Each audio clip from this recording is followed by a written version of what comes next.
So I am gonna do my first summary video. I'm gonna do the summary of chapters 1 through 4. There is a lot of information in those chapters. Prologue, so technically it's 5 chapters that I'm going over. The prologue starts with Dean Ferris talking to her house vampire, who is Professor Andreas.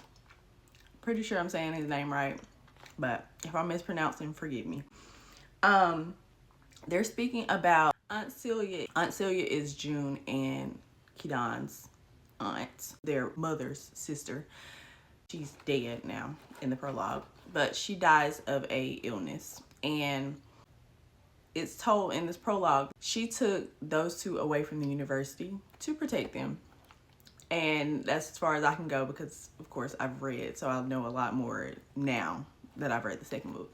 I'm going to go chapter by chapter, and I'm not going to give you more information than is in the chapter. So you find out that she's dead, so that means the will of inheritance will go into effect. The house, in the instance that Aunt Celia and Keaton's parents die, the house is willed to Arsenio Sagad, who is their house's vampire. I'm going to call him Yos for short. He has a long name. So Dean Ferris decides, I'm going to go outside this university and meet up with Keaton. Remember, this university is all about power structure. So these families control these houses. If a vampire controls the house, there's an imbalance of power struggle. So they don't want that. That's why she's willing to reach out to Keaton. She did promise Aunt Celia that she would not, but Aunt Celia's dead now.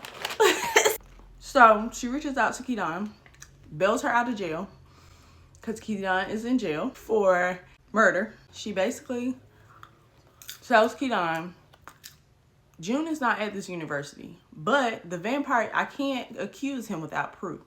The vampire you are accusing is about to inherit your home. Do you want to do something about it or not? This is basically what Dean Ferris is telling her. She's like, I'm not trying to persuade you to go to this university. I don't have to. But here is your enrollment letter, your invitation into this society.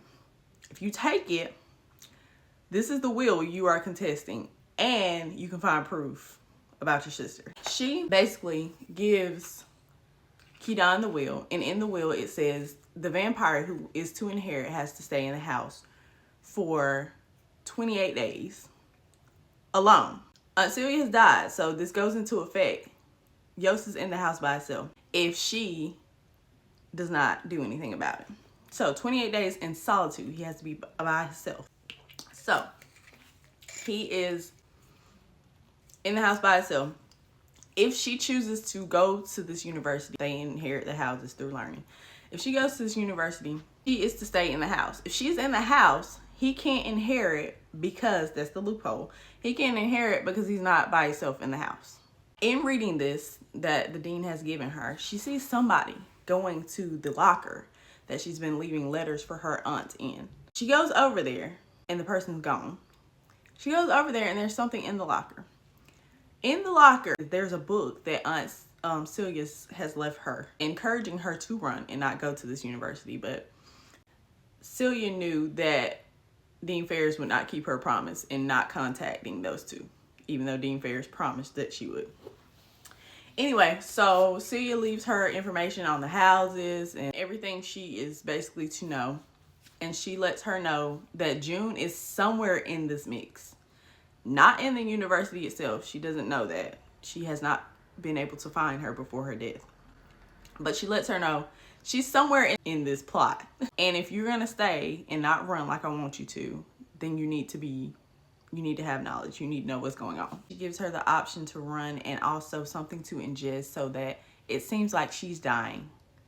And she won't be detectable. Keaton is stubborn. And she probably is going to go look for June. She's not going anywhere without her. Yes, this book speaks to you like you already know. You're also in the head of a character who has not been in this society. So you're learning as she's learning. If you have an issue with keeping up, you probably want to listen to it as well as reading it. And you probably want to take notes. Notes are important because there is a lot of information in this.